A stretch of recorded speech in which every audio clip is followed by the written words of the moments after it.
नमस्ते साथीहरू, यस जोक्सिया tips YouTube च्यानलमा तपाईहरुलाई हार्दिक स्वागत गर्न चाहन्छु। आज पनि म नयाँ भिडियोको साथमा उपस्थित भएको छु।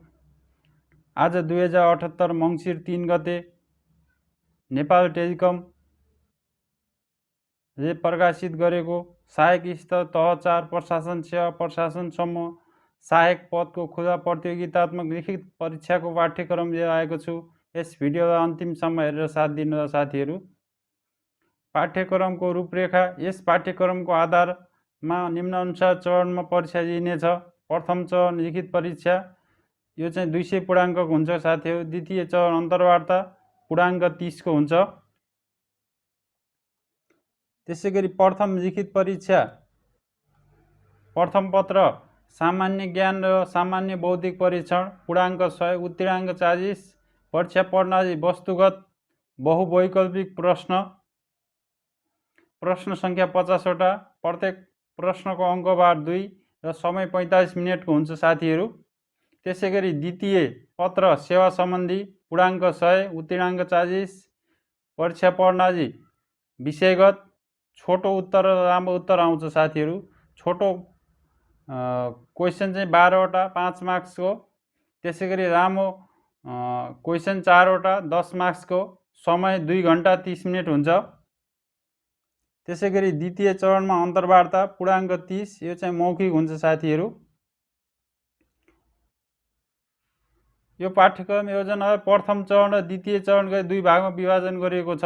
प्रथम र द्वितीय पत्रको लिखित परीक्षा छुट्टा छुट्टै हुन्छ साथीहरू। यसको लिखित परीक्षाको माध्यम अङ्ग्रेजी अथवा नेपाली र अङ्ग्रेजी दुवै हुनेछ। यो चाहिँ वस्तुगत बहुवैकल्पिक मल्टिपल चोइस क्वेसन हुन्छ साथीहरू। प्रश्नको गलत उत्तर दिएमा प्रत्येक उत्तर बापत 20% अङ्क कट्टा गर्नेछ, तर उत्तर नदिएमा त्यस बापत अङ्क दिइने छैन, कट्टा पनि गर्ने छैन साथीहरू। त्यसैगरी वस्तुगत बहुवैकल्पिकमा हुने परीक्षामा परीक्षा उत्तर लेख्दा अङ्ग्रेजी ठुलो अक्षर क्यापिटल ABCD मा लेख्नु पर्नेछ। सानो अक्षर स्मल लेटर ABCD लेखेको वा कुनै सङ्केत गरेको भए सबै उत्तर पुस्तिका रद्द हुन्छ साथीहरू। यसमा चाहिँ उत्तर लेख्दा क्यापिटल अक्षर ABCD लेख्नु पर्नेछ। त्यसैगरी बहुवैकल्पिक प्रश्न हुने परीक्षामा कुनै प्रकारको क्याल्कुलेटर प्रयोग गर्न पाइने छैन। त्यसैगरी परीक्षामा सोधिने प्रश्न संख्या, अङ्कभार यथासम्भव सम्बन्धित पत्र र विषय अनुसार हुनेछ। परीक्षामा मोबाइल र यस्तै प्रकारका विद्युतीय उपकरण परीक्षा हलमा लैजान पाइने छैन साथीहरू। त्यसैगरी विषयगत प्रश्न हुने पत्रको हकमा प्रत्येक खण्डको लागि छुट्टा छुट्टै उत्तर पुस्तिका हुनेछन्। परीक्षाले प्रत्येक खण्डका प्रश्नहरूको उत्तर सोही खण्डको उत्तर पुस्तिकामा लेख्नु पर्नेछ साथीहरू। त्यसैगरी यस पाठ्यक्रममा अन्तर्गत 3 महिना अघिसम्म संशोधन भएका अथवा संशोधन भई हटाइएका अथवा थप गरिएकाहरू यस पाठ्यक्रममा परेको सम्झाउनुपर्छ साथीहरू। त्यसैगरी प्रथम चरणको परीक्षाबाट छनौट भएका उम्मेदवारलाई मात्र द्वितीय चरणको परीक्षामा सम्मिलित गराइनेछ। यो चाहिँ पाठ्यक्रम लागू मिति 2078 श्रावण 1 गतेबाट रहेको छ। त्यसैगरी सहायक स्तर तह 4 प्रशासन सेवा प्रशासनसम्म प्रथम पत्र सामान्य ज्ञान र सामान्य बौद्धिक परीक्षण खण्ड क मा चाहिँ यो 60 अङ्कको हुन्छ। वस्तुगत बहुवैकल्पिक प्रश्न 30 वटा प्रश्न आउँछ साथीहरू सामान्य ज्ञानबाट, 2 अङ्क भारको 60 अङ्कको। सामान्य ज्ञान 1.1 मा विश्वको भूगोल, महासागर, ध्रुव, अक्षांश, देशान्त, समय, दूरी, पर्वत श्रृङ्खला, भूकम्प, ज्वालामुखी, नदी, हिमनदी, ताल, जलवायु, नेपालको भूगोल, धरातलीय स्वरूप, किसिम, विशेषता, जलवायु, हावापानी, जनजीवन। त्यसैगरी 1.3 मा नेपालका प्राकृतिक स्रोत साधन सम्बन्धी जानकारी। 1.4 नेपालको इतिहास, नेपालको इतिहासका महत्त्वपूर्ण घटनाहरू। 1.5 नेपाली समाजका परम्परा, मूल्य, मान्यता र मान्यता, कला, संस्कृति, रीतिरिवाज, धर्म, जात जातीय भाषा भाषीका जनसङ्ख्या। त्यसैगरी 1.6 नेपालको राजनैतिक विभाजन, सङ्घ, प्रदेश, स्थानीय तह सम्बन्धी सामान्य जानकारी। 1.7 नेपालको संविधान, भाग 1 र 3 1.8 दिगो विकास, वातावरण, जैविक विविधता, जलवायु परिवर्तन, प्रदूषण, जनसङ्ख्या, सहरीकरण, बसोबास, स्वास्थ्य, रोग, खाद्य र पोषण। 1.9 मानव जीवनमा प्रत्यक्ष प्रभाव पार्ने विज्ञानका प्रमुख आविष्कार। 1.10 संयुक्त राष्ट्रसङ्घ क्षेत्रीय सङ्गठन, सार्क, आसियान, युरोपियन युनियन। 1.11 राष्ट्रिय तथा अन्तर्राष्ट्रिय महत्त्वपूर्ण समसामयिक घटनाहरू। त्यसैगरी 2 संस्थागत ज्ञान 10 अङ्कको। 2.1 नेपालका दूरसञ्चार सेवाको विकासक्रम, नेपाल टेलिकमको परिचय। 2.2 दूरसञ्चार सेवा तथा सूचना प्रविधिसँग सम्बन्धित नवीनतम प्रविधि उपकरण आविष्कार र शब्दावलीहरू।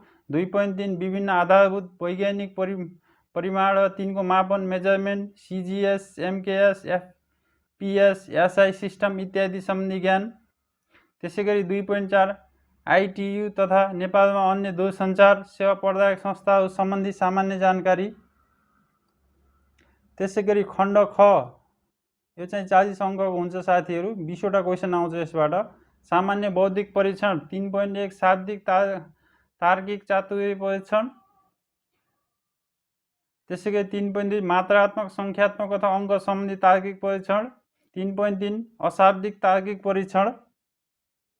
त्यसैगरी द्वितीय पत्र सेवा सम्बन्धी खण्ड कबाट 40 नम्बरको आउँछ साथी, अथवा 40%। कार्य 1 मा कार्यालय व्यवस्थापन र आर्थिक रेखा सम्बन्धी।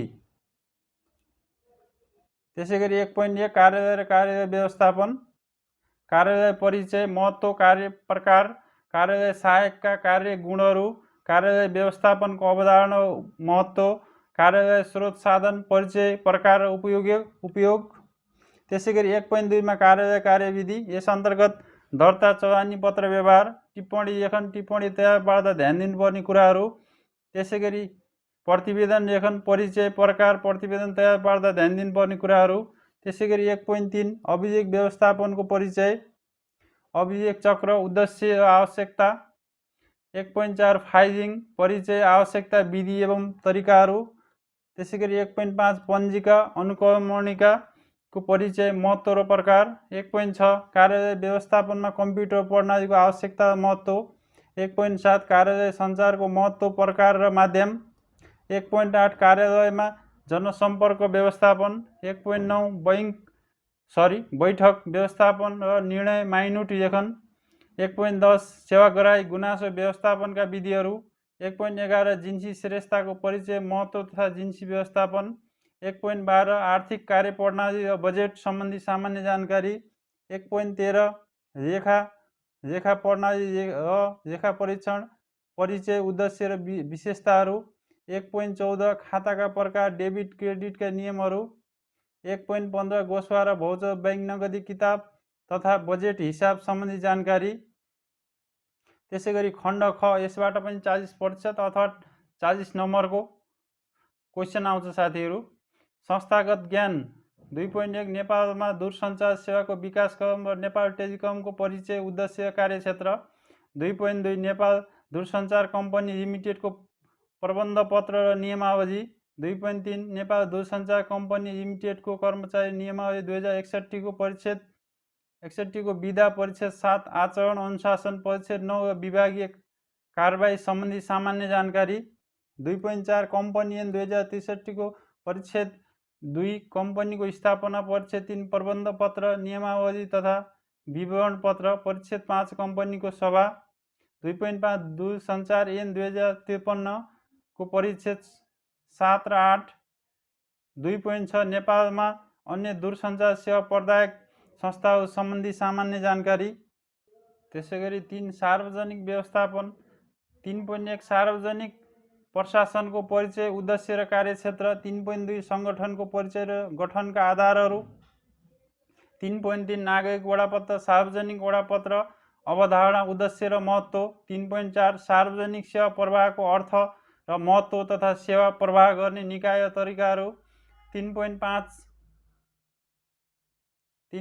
सेवा प्रदायक र सेवाग्राहीका अधिकार तथा कर्तव्य एवं पालन गर्नुपर्ने आचरण। 3.6 सुशासन व्यवस्थापन तथा सञ्चालन ऐन 2064 को परिच्छेद 2, 4 र 5। 3.7 भ्रष्टाचार निवारण ऐन 2059 को भाग र कसुर तथा र सजाय। 3.8 सूचनाको हक सम्बन्धी ऐन 2064 परिच्छेद 2, 4 र 5। त्यसै गरी 4 बजार व्यवस्थापन। 4.1 बजार र बजारीकरणको परिचय। 4.2 बजारका लागि आवश्यक तत्त्वहरू। 4.3 बजारका वर्गीकरण। 4.4 ग्राहक सेवा उद्देश्य र महत्त्व। 4.5 ग्राहक सम्बन्धी सिपहरूका उद्देश्य र महत्त्व। 4.6 बजार विश्लेषणका विधि प्रक्रिया महत्त्व र उद्देश्य। त्यसै गरी 4.7 बजार अनुसन्धान क्षेत्र र प्रक्रिया। त्यसै गरी खण्ड ग यसबाट 20% अङ्कको आउँछ। विषयगत 4 प्रश्न र 5 अङ्क भएको।